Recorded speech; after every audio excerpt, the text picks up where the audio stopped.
Véritable épicentre des fêtes cette année, les arènes Marcel d'Anjou de Saint-Vincent-de-Tyrosse ne se sont pas contentées d'être le théâtre des spectacles taurins. En effet, elles furent aussi celui de l'arrivée du défilé dominical que nous conte Julie Tosiède. Le défilé des fêtes de Tyrosse s'est déroulé dans les rues de la ville durant 1h30. Depuis l'école de la Souque jusqu'aux arènes, c'est un nouveau parcours qui est effectué comparé aux années précédentes. On a changé le parcours pour le rendre pour l'étaler plus dans la ville et pour qu'il soit multigénérationnel. C'est-à-dire on est parti de l'école maternelle en passant devant la maison de retraite et en fait on a balayé toute la ville pour que tout le monde puisse y avoir accès. Et ensuite il y avait chaque groupe passait 5 minutes devant la mairie, ce qui permettait aussi de les voir plus en détail. Cette année, la multiculturalité était au rendez-vous, invitant de nombreux spectateurs au voyage. Et ensuite, on a essayé de le faire multiculturel, avec différents groupes, différentes nationalités, différents rythmes de musique, les bandas, après il y a une fanfare qui circule, voilà.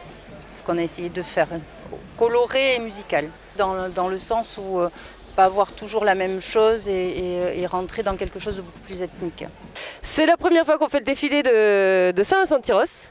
Très bonne ambiance, très blanc et rouge. On s'était mis donc dans les couleurs locales.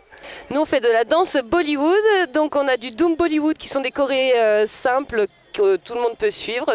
Et c'est très comédie musicale aussi, on chante, on essaye de mimer vraiment la chanson avec le visage, avec les mains.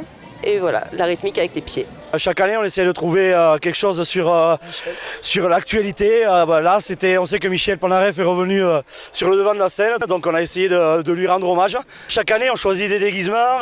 Vu le nombre d'anciens qu'on a à la banda, bien sûr qu'on a des grands fans de Michel Polnareff. Pour le Titi et Gros-Minet, tout le monde connaît l'histoire de Titi et Gros-Minet, l'éternel, le chat qui veut attraper le Titi et qui n'y arrive pas. Et voilà, là aussi, pour les enfants, c'était quelque chose d'assez amusant, assez ludique. Donc du coup, ils étaient contents de pouvoir réaliser ce char. Petits et grands ont pu apprécier ce spectacle sous un soleil généreux. Tout le monde se rassemble, c'est la journée, on va dire, des familles, c'est la journée, c'est la culture taurine. Donc maintenant, tout le monde va prendre son temps, il fait beau, il y a un peu d'air, ça va être sympathique. Je les remercie tous pour être venus et puis pour nous avoir donné un très beau spectacle en fait. Le public avait l'air ravi de voir ces réalisations.